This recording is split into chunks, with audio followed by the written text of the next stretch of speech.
যখন আমরা রোবোটিক্সের কথা বলি তখন আমাদের রোবোটিক্স মেনটা কি বা রোবটটা কি? রোবটটা হচ্ছে এমন একটা ইলেকট্রোম্যাগনেটিক্যাল ডিভাইস, অর্থাৎ একটা ইলেকট্রোম্যাগনেটিক্যাল একটা ডিভাইস যেটা শুধু ডিভাইসই না এবং এটাতে বিভিন্ন ফিজিক্যাল ভেরিয়েবল আমাদের যেই পরিবেশ আছে এখান থেকে বিভিন্ন কিছু গ্রহণের মাধ্যমে সে নিজে নিজে একটা সিদ্ধান্ত গ্রহণ করে। রোবোটিক্সের মাধ্যমে আপনাকে বিভিন্ন আপনার যেই সার্কিটগুলো রয়েছে, সেন্সরগুলো রয়েছে, কোন সেন্সর কী কাজ করে, কিভাবে একটা রোবট অটোমেটেড হয় এবং অটোমেশন প্রক্রিয়ার মাধ্যমে রোবট কিভাবে পরিচালনা করে, তাতে একটা সফটওয়্যারকে প্রোটেক্ট করে সাইবার সিকিউরিটির যেই টেকনোলজিগুলো রয়েছে, সে মেশিন লার্নিং, ডিপ লার্নিং এবং কম্পিউটার ভিশন, যেটা অত্যন্ত গুরুত্বপূর্ণ একটা বর্তমানের একটা ট্রেন্ডিং টপিক কম্পিউটার ভিশন। অর্থাৎ এখন আমরা হচ্ছে আমাদের ডেফোডিল ইন্টারন্যাশনাল ইউনিভার্সিটি যে রোবোটিক্স ক্লাবটা রয়েছে এই ক্লাবের মেইন শাখার মধ্যে। সো এখানে দেখতে পাচ্ছেন অনেক ডিভাইস, এখানে মেইনলি রোবোটিক্স নিয়ে কাজ করা হয়, রোবোটিক্স রিসার্চ, নতুন নতুন রোবট কীভাবে আসবে, অর্থাৎ অটোমেশন এবং নতুন যে সফটওয়্যার যে সেন্সরগুলো যে স্টুডেন্টরা কীভাবে নতুন নতুন সিস্টেম নিয়ে নতুন নতুন আইডিয়া নিয়ে কাজ করবে। সো এখানে আপনারা দেখতে পাচ্ছেন বিভিন্ন ধরনের রোবট রয়েছে, যেমন এখানে সেন্সরের মাধ্যমে যে লাইন ডিটেক্টিভ যে রোবটগুলো রয়েছে হিউজ পরিমাণে এগুলোর কালেকশন রয়েছে, এবং এখানে আপনারা 3D মডেলিং যে রোবটটা দেখতে পাচ্ছেন এবং আরও বেশ কিছু রোবট রয়েছে।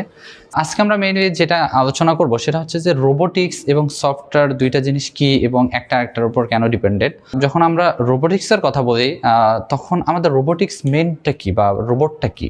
রোবটটা হচ্ছে এমন একটা ইলেকট্রোম্যাগনেটিক্যাল ডিভাইস, অর্থাৎ একটা ইলেকট্রোম্যাগনেটিক্যাল একটা ডিভাইস যেটা শুধু ডিভাইসই না এবং এটাতে বিভিন্ন ফিজিক্যাল ভেরিয়েবল আমাদের যেই পরিবেশ আছে এখান থেকে বিভিন্ন কিছু গ্রহণের মাধ্যমে সে নিজে নিজে একটা সিদ্ধান্ত গ্রহণ করে।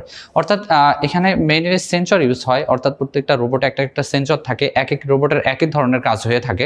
সো এই যে সেন্সর ডিটেক্টিং, অর্থাৎ সেন্সরের মাধ্যমে পরিবেশ থেকে একটা উদ্দীপনা বা একটা এনভায়রনমেন্টাল একটা ভেরিয়েবল গ্রহণের মাধ্যমে সে আবার নিজে নিজেই নিজের যেই মাইক্রো প্রসেসরটা রয়েছে, সো এটার মাধ্যমে সে যে একটা সিদ্ধান্ত পরিণত হয় এবং সেটার একটা আউটপুট জেনারেট করে।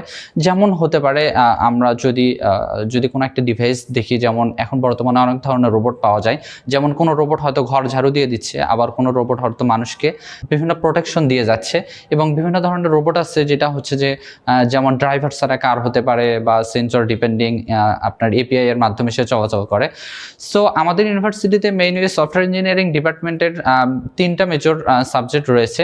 সো এই তিনটার মধ্যে একটা হচ্ছে robotics, major in robotics and major in cyber security এবং মেজর ইন ডেটা সায়েন্স।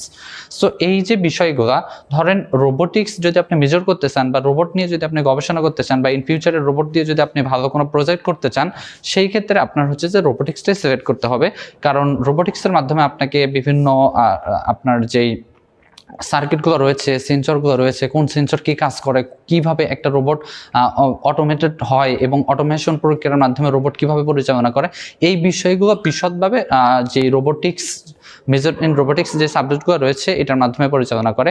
এবং আরেকটা বিষয় হচ্ছে যে সাইবার সিকিউরিটি। সো সাইবার সিকিউরিটিতে যারা যায় তারা হচ্ছে যে মেইনলি সাইবার সিকিউরিটি রিলেটেড, অর্থাৎ যে ওপেন সোর্স থাকে, এখানে আপনার যেমন অনেকে করে পেনিট্রেশন টেস্টিং করে, অনেকে আবার হচ্ছে যে বিভিন্ন বাগ হান্টিং করে। এই যে বিষয়গুলো এটা হচ্ছে সাইবার সিকিউরিটির পার্ট, অর্থাৎ একটা সফটওয়্যারকে প্রোটেক্ট করে সাইবার সিকিউরিটির যেই টেকনোলজিগুলো রয়েছে। সো এরপরে আরেকটা আছে data science. So data science mainly বর্তমানে সারা পৃথিবীতে সিইওর পরে সেকেন্ড ক্যাটাগরিতে যে স্যালারি যেটা আছে সেটা হচ্ছে যে বর্তমানে ডেটা সায়েন্টিস্ট, অর্থাৎ ডেটা সায়েন্টিস্টের একটা হিউজ ডিম্যান্ড বর্তমানে। সো এই ফিল্ডেও কিন্তু অনেকে বিভিন্ন ফিল্ড যেমন রয়েছে মেশিন লার্নিং, ডিপ লার্নিং এবং কম্পিউটার ভিশন, যেটা অত্যন্ত গুরুত্বপূর্ণ একটা বর্তমানের একটা ট্রেন্ডিং টপিক কম্পিউটার ভিশন। অর্থাৎ এই যে কম্পিউটার ভিশনের মাধ্যমে অনেক কিছু রিসার্চের মাধ্যমে তারা একটা রিপোর্ট জেনারেট করে, এটাও একটা গুরুত্বপূর্ণ জায়গা ডেটা সায়েন্সের। এছাড়াও আছে ডেটা অ্যানালাইসিস, আরও বিভিন্ন কিছু। এছাড়াও আরও যেটা রয়েছে সেটা হচ্ছে আপনার রোবোটিক্স, এবং অনেকে শুধু সফটওয়্যার ফিল্ডে অর্থাৎ সফটওয়্যার ডেভেলপমেন্ট যেটা রয়েছে সেটাতে থাকতে চায়। সেটার জন্য আপনার হচ্ছে যে মেজর বাদ দিয়ে যেটা রয়েছে সেটাই বেস্ট হয়, যারা সফটওয়্যার ডেভেলপমেন্ট বা সফটওয়্যার রিলেটেড কোম্পানিগুলোতে জব করতেছেন। সো আজকের মেইনলি আমরা বিষয় ছিল যে রোবোটিক্স কেন গুরুত্বপূর্ণ বা রোবোটিক্সে আমরা কেন যাব। সো বর্তমানে ইন ফিউচারে আপনার যদি আর্টিফিশিয়াল ইন্টেলিজেন্সের কথা বলা হয়, সো আর্টিফিশিয়াল ইন্টেলিজেন্স এটা কিন্তু মেইনলি হচ্ছে যে আপনার এই রোবট বেস একটা, অর্থাৎ এটার একটা সাব ক্যাটাগরি রোবটের মাধ্যমে কিন্তু এটা পরিচালনা হয়। আর্টিফিশিয়াল ইন্টেলিজেন্স আমরা বর্তমানে বিভিন্ন সফটওয়্যার বেস এআই দেখে থাকি, যেমন হচ্ছে যে আপনার চ্যাটিং যে ওয়েবসাইটগুলো রয়েছে, যেমন হচ্ছে যে আপনার চ্যাট জিপিটি বা সারেন্টলি যেটা আবার নতুন করে আছে ডিপসিক নামে যে ওয়েবসাইটটা। সো এইটাও এআই জেনারেট আর্টিফিশিয়াল ইন্টেলিজেন্সের একটা পার্ট হচ্ছে যে এইগুলা। সো এই ছিল আমাদের আজকের ভিডিও, যে আমরা কিভাবে রোবোটিক্স নিয়ে রিসার্চ করি, বা আমাদের সফটওয়্যার ইঞ্জিনিয়ারিংয়ের যে একটা মেজর রয়েছে, অর্থাৎ major subject robotics, major in robotics. So এটাই মেইনলি। তো সব কিছুর পরে হয়তো আপনি সিদ্ধান্ত নিতে পারবেন যে আপনি অ্যাজ এ সফটওয়্যার ইঞ্জিনিয়ার বা সফটওয়্যার ইঞ্জিনিয়ারিং ডিপার্টমেন্টের স্টুডেন্ট হিসেবে আপনার কি চয়েস করা উচিত। আপনি কি ডেটা সায়েন্সে যাবেন, নাকি সাইবার সিকিউরিটিতে যাবেন, নাকি রোবোটিক্সে যাবেন, অথবা আপনি ডেভেলপমেন্ট সেক্টরে যাবেন। সব মিলে এটা ডিপেন্ড করবে পার্সোনাল ইন্টারেস্টের উপর ভিত্তি করে, যে তার কোন জিনিসটা ভালো লাগে। সে নিউ সফটওয়্যার তৈরি করতে ভালোবাসে, নাকি সে ডেটা সায়েন্সের মাধ্যমে বিভিন্ন কিছু রিসার্চ, অর্থাৎ মেশিন লার্নিং বা ডিপ লার্নিং নিয়ে কাজ করতে চায়, অথবা সে সফটওয়্যার প্রোটেকশন নিয়ে কাজ করতে চায়।